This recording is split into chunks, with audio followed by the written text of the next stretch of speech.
Hello, good afternoon, ladies and gentlemen. Wonderful to see you all here. My name is Marie Arana, and I am the literary director of this festival. Very happy to welcome you here. Thank you so much for coming out. Now, sitting next to me, I want to announce, is not Secretary Madeleine Albright. I will be talking about fascism, however. Before we start, I just want to take a moment to say a very big thank you to our sponsors and donors. This festival would not happen without the funding from people like you. Sponsors, donors, go down to the expo floor. Please tell them thank you very much for putting this festival on.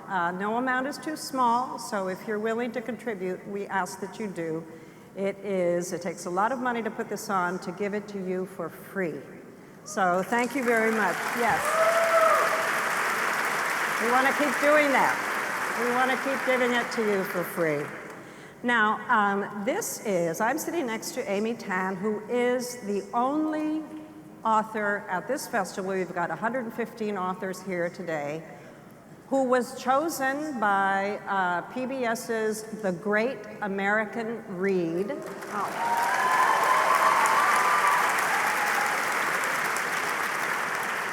Chosen as a book by the public, by the American public, and there's going to be voting on all of the 100 books that were chosen.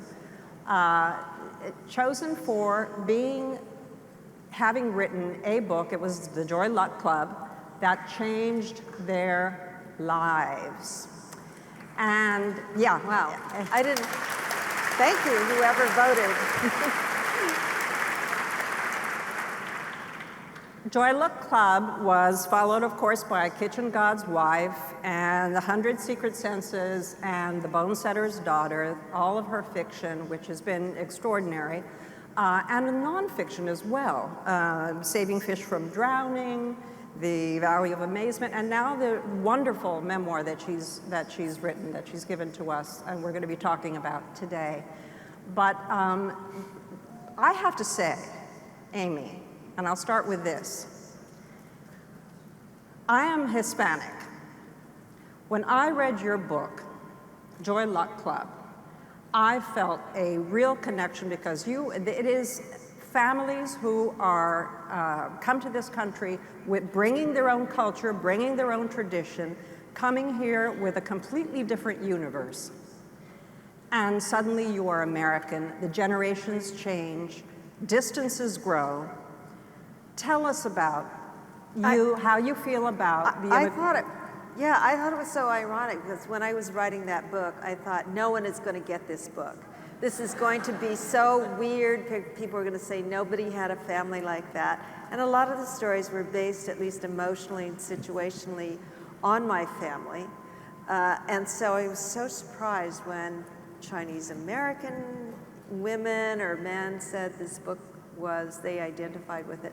But then, as you said, I had people from all sorts of backgrounds tell me that. Well, the interesting thing to me is that reading it and reading books like yours, Maxine Hong Kingston's Warrior Woman, these books, you realize that there's another way to think as a citizen of this country, as a part of this fantastic American experience. We all come with different heads and different histories. I think that we also come with a similar heart, and that's where it comes from, this connection. And if you can get people to feel what you're feeling in the story, you have more of a chance to have this book to be universal. I never intended it to be universal. I never intended for my emotions that were very private to, link with that of other people. And it surprised me. I was grateful that they found that resonance. Well, I'm sure we have a lot of people in the audience who have been inspired, as I was, by your fiction and by what it says to us as a country. But now you've written this wonderful memoir. You don't call it a memoir, right? Well, it was a book about writing. That's originally what I thought it was. People tell you what you've actually written after you've written it, including my editor who said, it's a memoir, and I said, no, it's a book about writing. But because it has so many examples of my writing from my real life, they ended up calling it a memoir. Your life has actually, and your family, and your background, and your roots have really informed every single thing that you've written. I try to get away from that. But when you're writing about, the way what has shaped your writing, and the way, it's not simply the stories, the context of the stories. It has to do with the way you think, your whole cosmology of the world and how things happen. It's what is important to you in morality and family and consciousness, and also what you think about between the moment you were born and the moment you die, but including the moment you die. So these go into the writing, and so I had to talk about what feeds the writing. Yeah, absolutely. But you said something once, or wrote something once that is coming to mind right now, which is, you said, I didn't write this, or write what I've written to be remembered in the minds of other people, as some writers do. I want to become immortal. I don't write for posterity. I want to become immortal. Yeah. You said, yeah. I don't want to be, that's not why I'm writing. Yeah. Why are you writing? I want to write in the moment. I mean, my whole purpose of writing is almost to capture, it's like a diary of myself and what I was thinking about at the time. And if I have in my mind that I'm writing for posterity, or, to be in the library and somebody might look it up, 100 years from now, then I would get stuck. I would write for a different reason. And so in my mind, I always have to tell myself, this is for the moment. And if it is ephemeral, if it's gone next year or 10 years from now, that's fine. And my motives then, my intentions for writing are very clear to me. This book, and it really is, to me, it seemed a primer for writers, because it really goes into the way you think. Not only the way you think, it goes into your brain. You're talking about the brain process. You're talking about the amygdala, where the memory is supposedly held. And you're talking about your own sort of trepidations about the way that your brain works, or where is it coming from, and do I have it? And it's a very candid. When people say it's candid, I think, what did I say that's so candid? Or you're very brave. And I think, oh, maybe I shouldn't have said that. I wanted to know also because I was brain damaged for a while. I had Lyme disease. It went into my brain, and it really made me foggy. It made it hard to remember anything.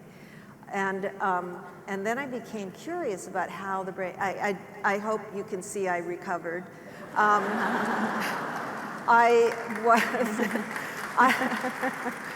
So one of the things that happened in thinking about the brain and how it works, I discovered in taking this sort of medication for seizures, which this is what Lyme left me with, that this medication made me too happy, which you think, well, what's wrong with that?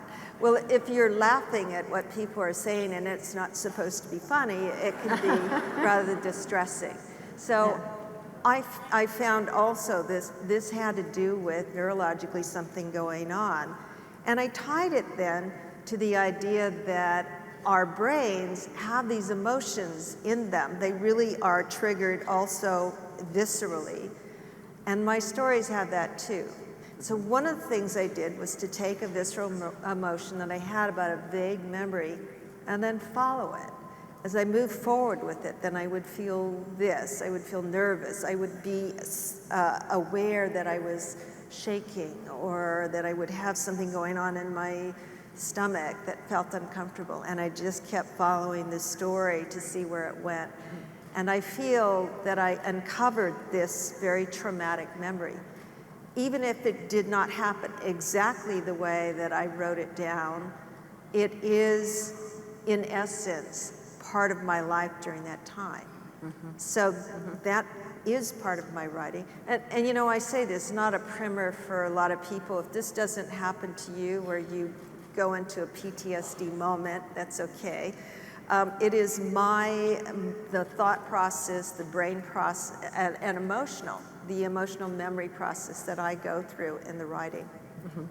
You say that you started this book by opening boxes and looking at letters, and as you were looking at the insides of these boxes and what they collected and the whole lifetime of, and other people's lifetimes, that it was like, and I love the expression, you said it was like the force of glaciers calving. And you have this image of, oh my gosh, whole life force going on. Things that have been frozen in time that suddenly were revealed to me. These were books of memorabilia from my family. I actually had 80 boxes and I took it down to 7. And you have to realize I was desperate to finish this book. And I was writing a chapter a day, which is absolutely insane. It usually takes me years to write a book. I was going to finish it in about 4 months. And it was an experiment in part. So I would take things out of this, and it would be a letter from my mother to me. And it was a letter when she was really upset and hinting she was going to kill herself. And I took that and I wrote something. And it might have been about her language and something about what she was saying underlying these words. I'd pick something up and I suddenly realized my parents were illegal immigrants. Oh my, and that fed into some of the things they said to me that turned out to be lies. Right. And one of them was taking an old report card out from an art teacher that said about my art, which I loved, I wanted to be an artist, she has no imagination, which is essential for a deeper creative level. So I gave that dream up. Thank God he didn't say that about writing. I want to point out that she has one of her sketches in the book, at least one, of a bird. It's with every little feather in it. It's a wonderful sketch. I draw every day now. I'm into nature journaling, but part of it was something revealed to me in this book, that so much of my life, my childhood, was governed by expectations and the idea that something would become public. And I still am governed by that slightly, the idea that maybe if I write something, some people are going to read it. But with the drawing, I do this for myself, and I don't have to show it to anybody, or I show it, and it could be really bad, and I don't care, because I did it for pure pleasure. No one's paying for it, So that was another thing I discovered in the book. There was one, it was almost a devastating discovery during the writing of the book, and it was about being told that I was going to be a doctor when I was 6 years old. Somebody had tested me and then met with my parents, and my parents said to me, she said you're going to be a doctor. And then they said, and so you can be a concert pianist and a doctor. and then she said, but she said you're not very good with words. Your English is not that good, but that's okay. You don't need a lot of words for being a doctor and, playing the piano. Well, this prediction or mandate followed me the rest of my life. I mean, even to the moment that I was writing this book, and I realized every time I felt inadequate or dumb or that I had never lived up to this expectation. I hope you still don't feel a failure. Well, it's not that I'm a failure in comparison to what other people might perceive, but within my mind, there is always something there, and the problem is there's no clear notion in my mind of what that is supposed to be that I am supposed to reach and say, yes, I fulfilled this potential. So because it's so vague, I'm always not there. And I did sort of erase it partially when I came across this lie that I never was supposed to be a doctor. It turned out the test, this is a great thing about the internet, you could find out, this test I took in the 1st grade, and the woman came every year for 2 years, twice a year for 5 years. And then she stopped, which made me think that I flunked and she wasn't going to come anymore.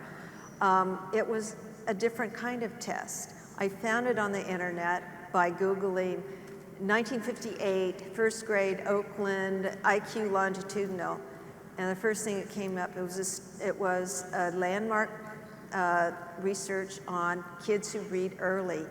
And guess what? Out of 5,003 kids, there were 49 who could read early. And I was one of them. And my parents had lied. No, well, you weren't supposed to teach kids to read. There was a prohibition. Parents are not supposed to teach because you were going to teach the wrong methods, and your child would be a problem child from then on, a chronic bedwetter or whatever. And people followed this to the hilt. I mean, 49, kids today, they read text messages, it's insane. At age 2, they're reading. So were your parents terrified that they had an early reader on their hands? No, they didn't. They would not say to the woman. She kept asking them, how did she learn to read? And they said, well, her brother is brilliant. Her brother is so smart, and he didn't learn to read. He started first grade. He followed the rules, and he was doing great later. And no, we don't know. And finally, it came out that I had been copying his textbooks, and I'd say to my brother, what does this mean? And my brother was teaching our cousins who didn't speak English, and he had a little classroom. You have to imagine, here's a little 6-year-old boy telling our older cousins, no, wrong, And I was sitting there in the classroom. So I had learned to read probably from that. Mm-hmm, mm-hmm. It's an amazing story, and your parents were worried because they thought, because they were illegal immigrants, that this was going to compromise them. That's what I realized. I always thought my father was so honest because he was a minister. He was an electrical engineer to make his money to support us, but he was by devotion a Baptist minister. And I thought, how could he have lied?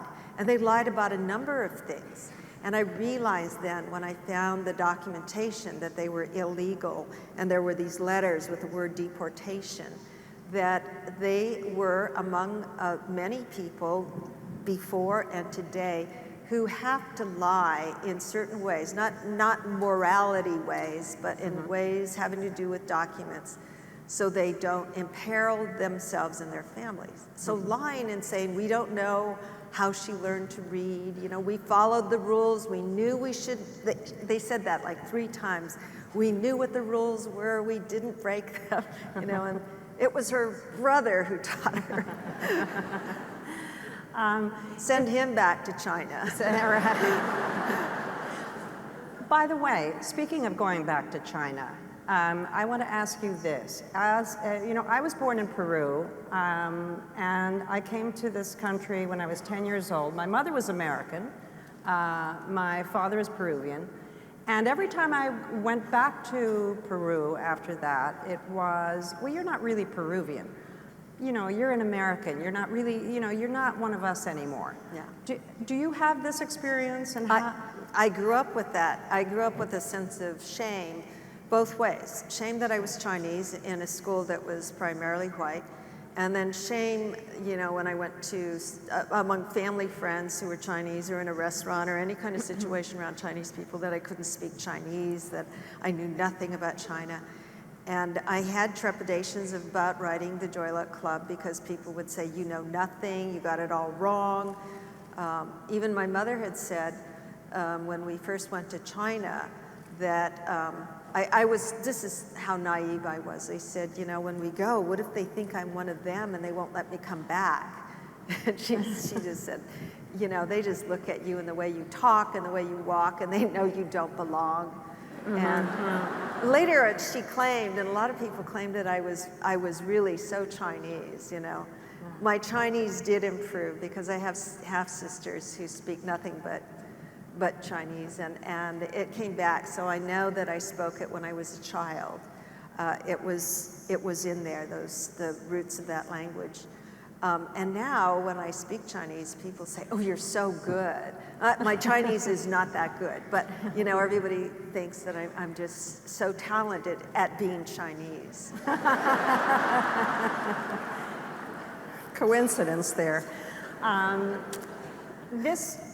this memoir, this book about writing It's okay. It's shorter to say memoir. was actually an unintended memoir, if I can say that, because tell us how it started. It started with a conversation through emails with your editor, Dan Halpern. Yeah. I would, my editor and I are very good friends. He is a dream editor. He's one of those, if you're not yet published, you think you're going to have an editor like this person who loves everything that's going on in your life, loves your husband, loves, wants to know what you had for dinner. And we would write these emails, and he so much enjoyed the emails, and he was often saying, how did you think of that? Or I love what, and he decided we should do a book about our emails. He said, it'll be easy, we'll just choose a bunch of them, put them in a book, and that's it. And I thought, well, great. Well, I started looking through them, and I said, this is going to be a book about egotism. And it's going to be so boring. And I told him, I said, we can't do this. And because I had already signed this contract and something had gone out in the world that said this book is coming, I had to put a book together and I figured the emails were a lot about writing and our relationship as a writer and the kinds of things I would talk about as, my insecurities as a writer. So, this was going to be a book about writing. And in that book, there are some very, very rough pages where I just wrote them as they're part of the book. I just wrote them down and I just put them in. But there are some emails. Yeah. I told Dan, I said, okay, you suggested this book. I'm going to put them in, and we're going to include yours, and you tell me which ones. And then he freaked out, and I said, okay, I'm going to choose the emails. So in the book, there are a number of them about our early relationship as a writer and editor, talking about the book. And I think it's good insight also into the kind of difficulties that a writer has, that it's not perfect. And if anything, people say, well, can you just write this for me? They don't realize it is far more difficult to write a little piece as a writer than it is for any other person, because you sweat over every word and you think it's horrible and you try doing it again and again. But the emails, they were just off the top of my head because they were just to Dan. And so I put them in there. You'll get to see how insecure I am as a writer. It's a very revealing book, and I think in the process of your talking about writing, you tell us about your life because you really didn't become a writer until you were in your 30s. Yeah. You've been a linguist, you've been an educator, you've been a bartender, you've been a pizza slinger, slinger, car hop. All of you out there who have jobs like that, you can also become Amy Tan, because these are the things that feed you in the process of being who you are. And a corporate, you were writing corporate materials and things like that sort of thing.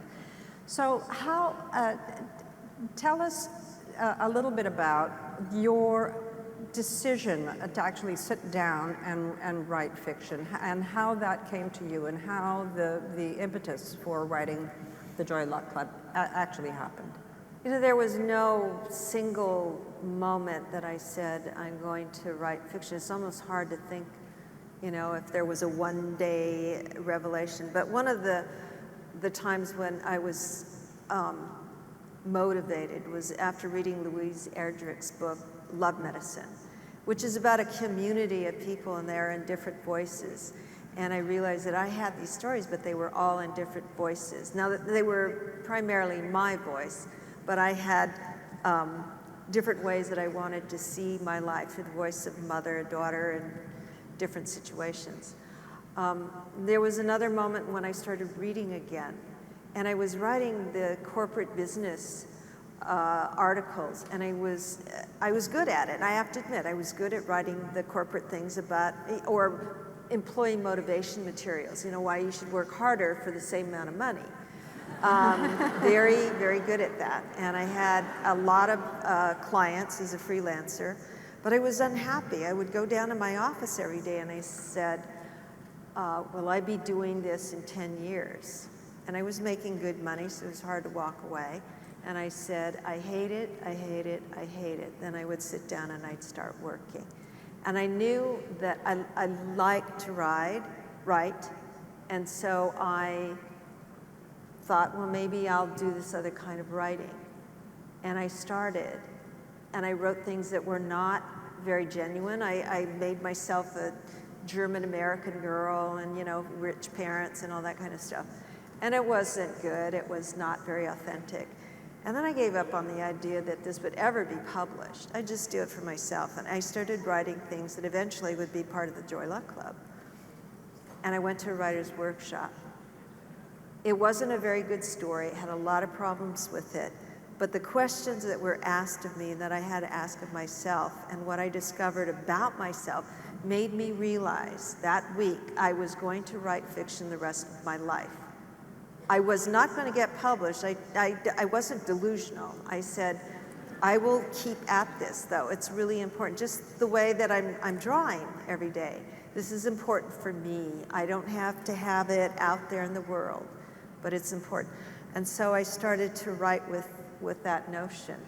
And to give me a goal so that I wouldn't give up, because I have this dilettante tendency to start something and then drop it. I said, I will work to being published when I'm 70. I have a little bit to go still before I reach that goal. When I'm 70, if I get a short story published in a good literary magazine, I will be happy. That's my goal. You're a very adventurous soul. I know this because in this book you talk about going cave diving, spelunking. You've had accidents on the Italian autostrada. You have had, hotel break-ins. You've been mugged. A million things have happened to you. You have. That's not adventurous. That's bad luck. Or good, because I'm alive. It's stuffed. It's life subjects to write about. But I think for all that bad luck and adventure that you've had, the greatest adventure, I think, is your family. The story, the treasure trove. If you were writing about a German girl with rich parents, I mean, the real treasure trove was in your family, the stories in your family, the extraordinary sort of revelations that came to you later in life about your grandmother, who was a concubine and committed suicide because she hated that life, about your mother, who was, it was an arranged marriage that she hated, and then left her children behind in China to come to the United States to be with your father. And kept this a secret. And kept it all a secret. Yeah. And all of this was emerging, I assume, as you were in this process of doing your corporate newsletters and bar hopping and pizza deliveries. All of this information was coming. Extraordinary stuff to write about. Well, I always thought, that my life contained nothing that would ever go into a book, that it was boring. Because to me, a writer, I'd read, for one thing, as an English major, books only by male writers except for Virginia Woolf. That was the only one. And so I believed that you would have had to go through war, like Kurt Vonnegut, or you would have had to go through hunted animals like Ernest Hemingway. And I didn't have any of that experience. Who would want to read about a Chinese girl and her crazy family and her mother who just, has these horrible traumas in her life she's trying to get you to understand? And that's why it was so important for me to realize I have to write for my own reasons and not to impress anybody else. And once I got rid of that notion of ever getting it published, it enabled me to do it. Mm-hmm. But, to this day, I keep thinking, I'm going to run out of family material. You know, I can move on to something else. And then I get another revelation, you know. It just never ends. You know, one of the things that I thought that my grandmother was a very modest woman, and that she was quiet and she was old-fashioned. That was what was told to me. She was raped and then became a concubine by force. And then I found these photos and a book that showed that the exact costume she was wearing was the one worn by courtesans. And I thought, oh my God. I mean, the one thing you can say about that, not that she was necessarily a courtesan, she was not old-fashioned. This would be like, you know, your grandmother dressed up as Britney Spears. Yeah. And no, she was not old-fashioned. And that was a thrill to me because, you know, I suddenly said, of course she wasn't. I mean, look who came out of my mother. My mother, she's vain, she wears nice clothes, she's very consumed with, you know, being respected. And that also came from her mother, who demanded to be respected and wasn't, and killed herself. I became my mother's daughter, and I have attributes that come from her, a certain obsessiveness, where if I'm bothered by something, I cannot stop talking about it. But I'm unlike her because I'm not suicidal. You know, I have my choices. So you know, those revelations where you find out facts, but you find out about yourself as well. I find myself in these revelations. Now, there's one big revelation to me. In doing the research for this book, I found evidence that my father and mother knew each other in Chongqing at a certain year when they were sent to be in this place when the Japanese were bombing their cities. They had met years earlier, had fallen in love. My mother had a baby, and I was always told, she was told she was born in Shanghai. She was born in Chongqing, in Chongqing. My mother and father were there, and my sister did not know who her father was. And it was the possibility that her father, my half-sister, that her father was my father. We were in the midst of trying to find out how to get tests done. And these DNA tests, you cannot see the father's side because as a female, you are XX, not XY. And trying to find a way to discover what this was and piecing together facts. And then she died. So she wanted to know. She knew that was the possibility. And she died suddenly in March on a trip to Egypt. I still have her DNA sample, and if I could ever find a way to get some inkling of the paternal side, I will do that.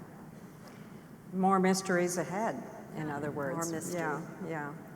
Your mother loved being in your books, I think, or having been mirrored in your books. Did she not? Did she loved that aspect? A lot of people say, well, you know, what did your mother think? Thinking she would have been appalled, disinherited me, well, not that she had any money, but, you know, disowned me or something. And in fact, she loved it at the very end of reading. And my mother was not a big reader.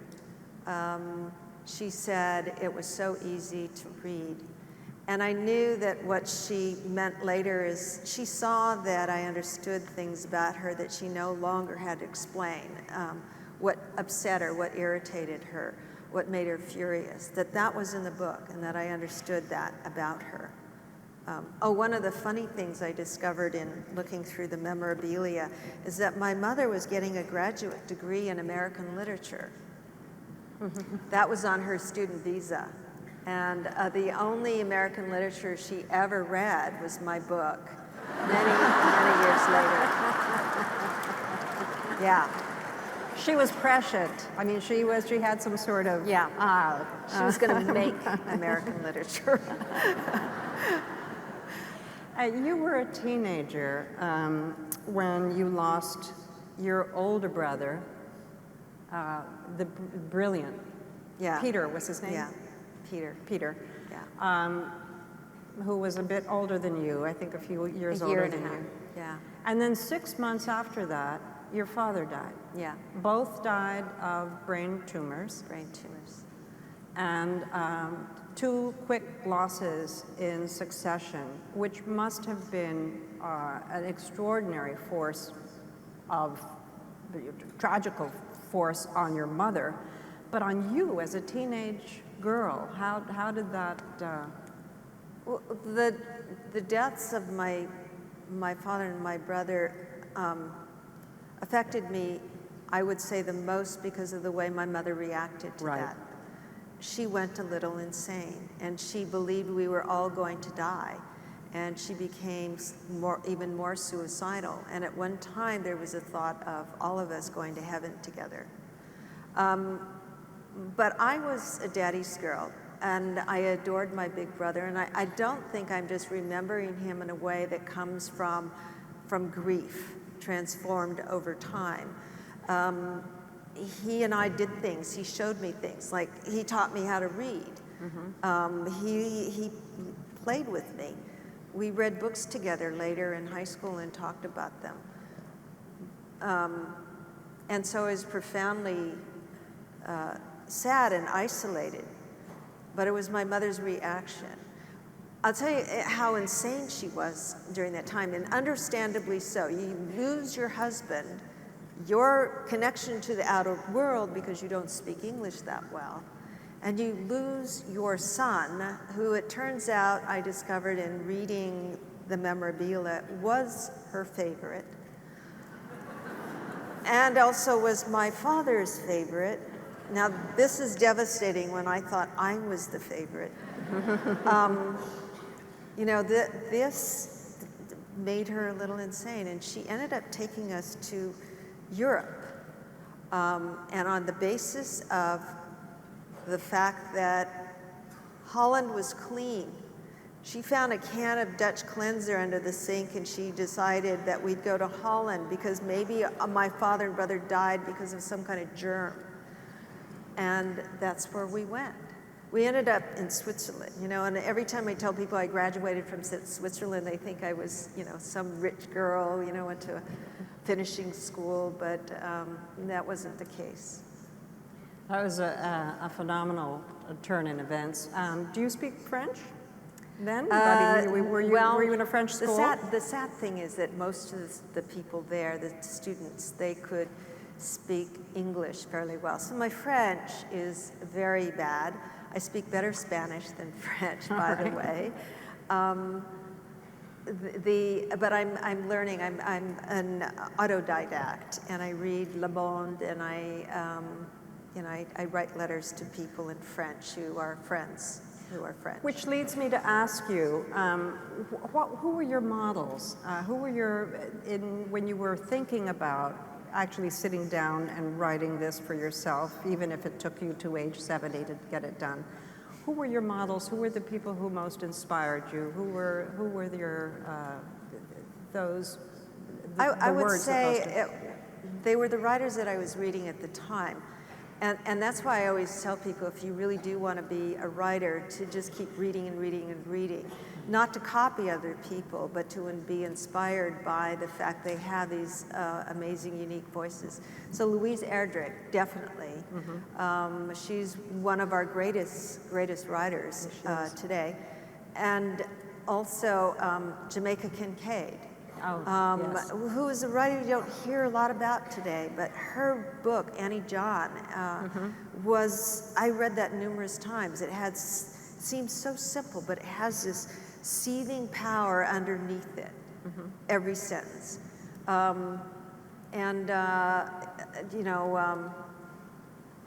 Isabel Allende, who has these stories, also these secrets and a family from the past, ghosts from the past, and people call it magical realism, but you say, no, it's what really happened.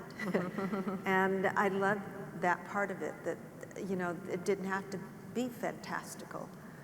So there were many, and I do have to say there were mostly women, but there were other writers and Maxine Hong Kingston was another one. Richard Ford, who I loved. and some of the writers that I read in college, but it had to do with the writers I was reading at the time and feeling more and more this urge that I was now older and I had to make sense of the life I had lived thus far. All of this is in this book, which is really a wonderful book. I couldn't recommend it more. But I want to take you back to a moment that you talk about in this book. And it was 2001. It was March. You had just published Bonesetter's Daughter. And it was a book that was inspired really by your mother's gradual decline into Alzheimer's, as I recall. And then complicated by your editor's bout with cancer. So there was this, trying to write this book about your mirror on your mother's experience. Your editor and then falls into this tragic state of affairs. And you race to finish the book for her sake, as I remember. You go to New York to finish it. Yeah.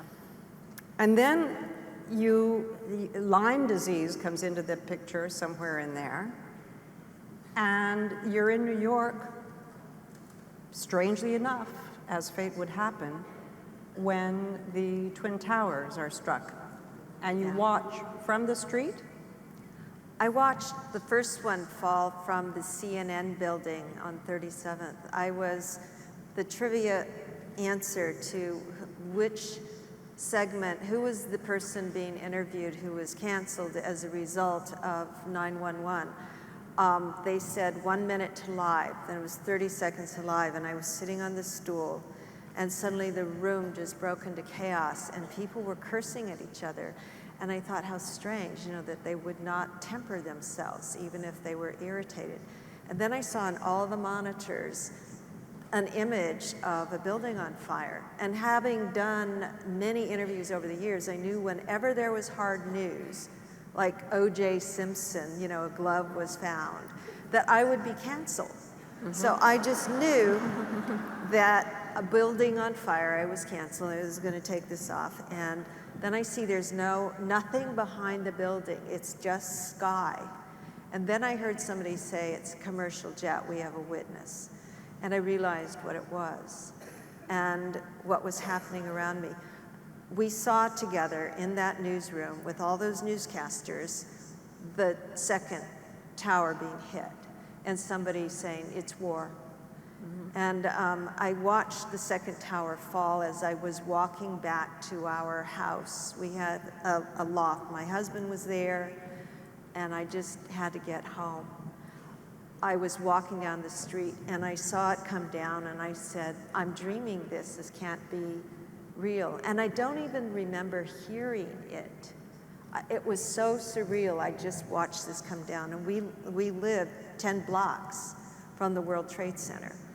All these people were running up our street covered with this cement dust, many of them looking shell-shocked. And there was such an amazing camaraderie, a coming together of the whole city during that time. But of course, this is one of those moments you say, I'm going to die. What is my life about? What is important? Amazing sort of confluence of events. I'm going to ask one more question, but I want you to think about questions that you will ask because I will open it up to all of you. There are microphones in the aisles, and please ask a question of Amy Tan. My last question to you in interview is, what can we expect from you next? What are you working on? Expectations. It's the question, my editor asked me. Actually, he's fine. We're having dinner, and he knows never to ask me that question. It's a novel, and the title of it is The Memory of Desire.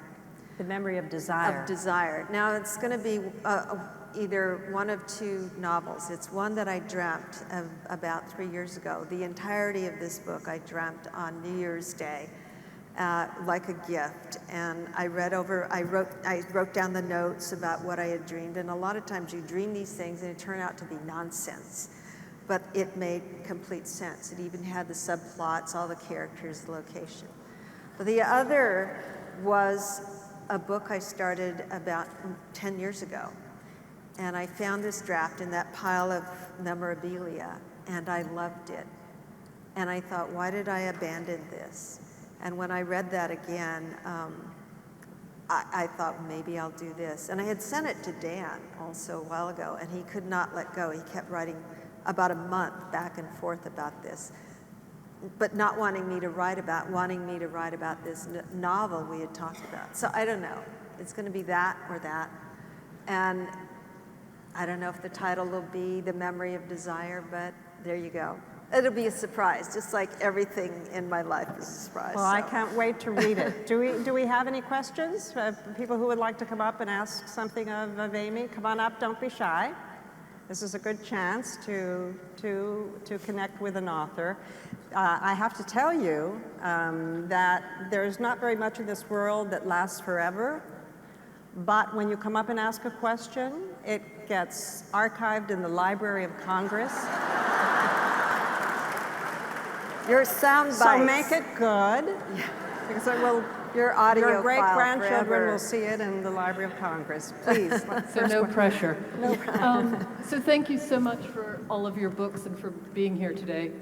Sorry, I can see you up there. Yeah. I was just struck by the beginning of your conversation when you said that one of the things that surprised you most when you wrote the Joy Luck Club was how universal it was in terms of people telling you. It reminded them of their own experience. I'm just thinking of the moment we're in now. Crazy Rich Asians has broken all records in terms of box office receipts. Is that also part of what is important to you to see as sort of broadening of the popular culture acceptance of all things Asian, or is the more humanistic approach more important for you? You know, in terms of film, I loved that film, and I loved it for two reasons. I thought it was a fun film, but the fact that it was so successful, breaking box office, #1 at the box office, I felt this is going to give Asian Americans a chance to act in movies, and they don't have to be Asian American movies. They can be anything. The stories can be anything. I don't think that story is universal because it does not represent every Chinese person we're not crazy rich, all of us. Just as Pretty Woman does not represent all pretty women. But there is that expectation people have had in the past, and I hope that they'll get away from that looking at this movie. It's just a fun romantic comedy and a satire on rich people. Thank you. Next question. Yeah, I heard you say, I can't see you, I heard you say at one point that you're a linguist, and how do you approach dialect and creating voices in with accents? What have you thought about that, and how you do it really well, so I want to learn from you. Thank you. I do love language. That's why I became a linguist. What I hear, though, mostly that's more important to me has to do with imagery. And that does reflect in the way I look at my mother's speech, which includes a different way of expressing it in Chinese. It's a context that has historical, her history, personal history, and a lot of emotion over the years.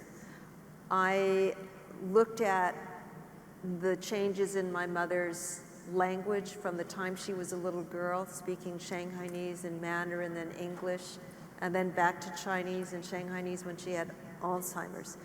What I don't have to work at what these accents or the dialect is. It's simply what I heard, and so I'm sorry I can't help you and say this is how you do it, but if you were to have a character who had a different way of speaking from the mainstream, I think it would be to go and have conversations with that person, not simply overhearing what they're saying, but really getting into an emotional conversation about some ongoing topic and how they express themselves. Not simply the phonological features of that, but how it comes out. Thank you. Next. Hi, my name is Li Yang. Thanks for your presentation. My name is Li Yang. Thanks for your presentation. And to have a good leader in Chinese to write a good book. But I'm thinking that if a person who write another book, a different kind of the book, and so far as I know, now the system is always talk about fake news, and then some people, maybe their driver license will be denied if they would try to choose some work. If somebody is writing this type of book and will be restricted from publishing or get a copyright, do you have any suggestion that you can write another book or something of this sort? Thank you. Thank you. Whether or not you write a book and it's original or whether it's fake or whether you have copyright, if you write what is true to yourself and the way that you think, not just the story context itself, that's always going to be original. And if somebody, I've had people say, well, your character's not depictions of real Chinese people, they're fake. That is their perspective, their reality, that they wanted to see characters in a certain way. And just as I said, you know, Pretty Woman is not about every single pretty woman. We, as writers, and I assume you would like to write a book or you have written a book, that it is authentic to you and to your emotions. Thank you. Over here, please. Hi, I'm excited to be here to say this. I'm a high school teacher in public schools. I teach reading and English to students with disabilities. And we're about to start your book, The Joy Luck Club. I've never taught it before, and I'm excited. But I just thought, is there anything I could take back to them that you might say to them? These are 10th graders mostly. First of all, I don't think that everybody in the world, every student is going to like a book equally. And I think they have to know that that is fine, absolutely fine. There's a way you might look at a book differently, not for the story necessarily, not for the characters, but perhaps asking if there's one image in the book, one scene that really struck you as interesting, and just to go into what that scene is about and why it appealed to you. The other is that we often read books because they do resonate with our lives. And to ask a student if they would like to share, now these are very personal questions, but if they would like to share something about their own family that feels similar and the kind of pressures or expectations their parents have had that seemed similar like this. And did they feel they were understood? Because when I was reading as a kid, what I loved were those stories that made me feel that I had a friend, somebody who finally understood me. Yes, I understand that. Thank you.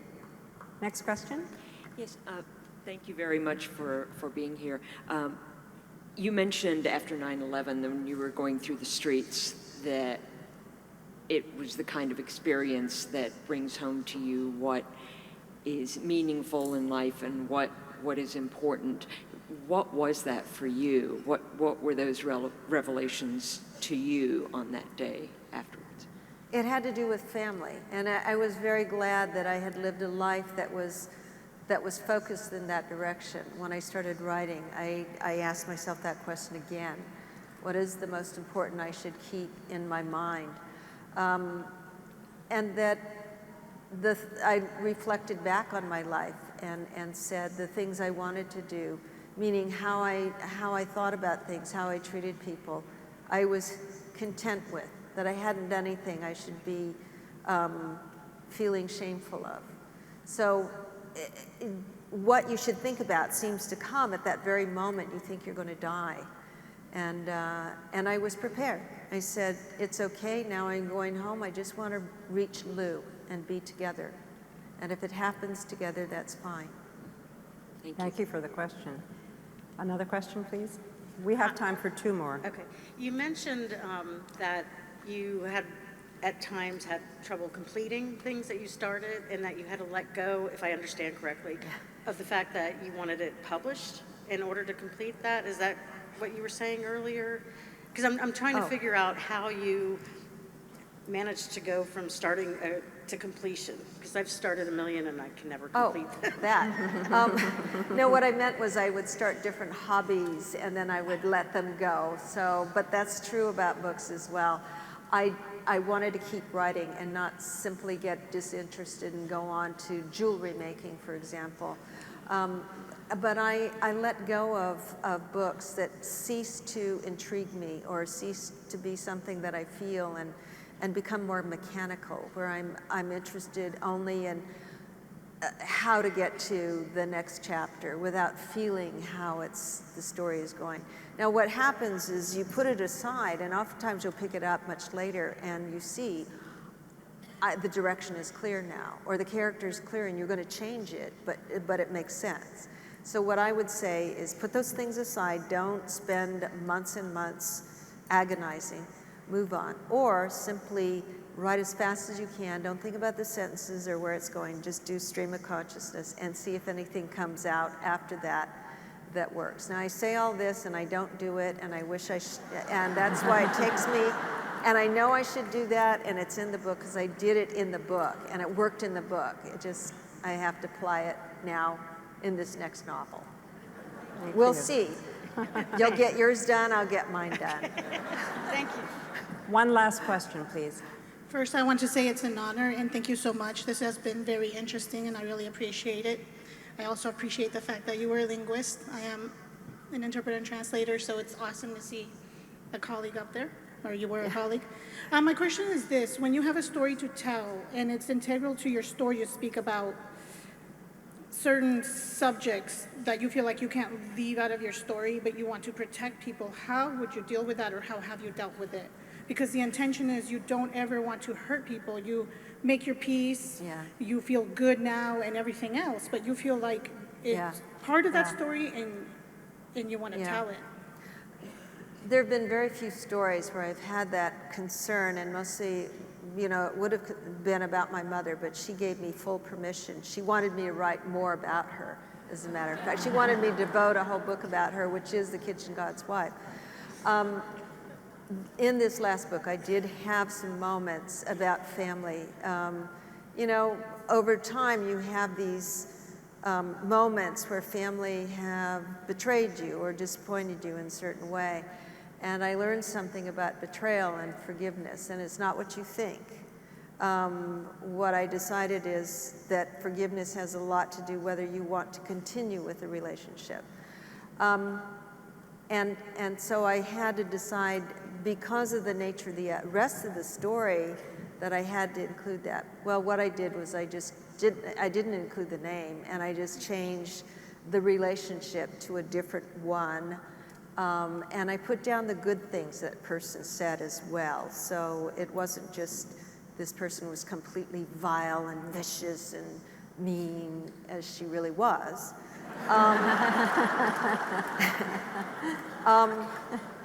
And you know, you find a way to do it, never with hate or disgust.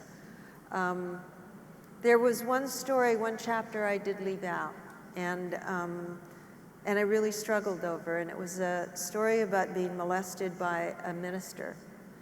And it was a life-changing experience, and it was a letter that I would have written to him, and what it did to me coming out of that room and how I was changed. And I decided not to include it because it changed the nature of the book so much. It was just like, oh my God, where is this going? And there was also a church to consider that it might damage, and I didn't think that this person who's long gone from the church now should affect the church now. But I did write that letter to the church to say, this, when you talk about your legacy and all the people you've helped and saved, you have to claim this as your legacy as well, and you have to make amends for it. So I say it now, and I'm glad I have the opportunity to say it, but I did not include it in the book. And those are the reasons I considered. What damage would it do? Thank you so much. Pretty wonderful advice. Ladies and gentlemen, we've talked a lot about bad luck, but we've been very lucky to have Amy Tan with us today. Thank you. Thank you very much. Thank you. Thank you. Thanks to everybody. Thank you. Thank you very much. Thank you. We got a standing out. Oh my God.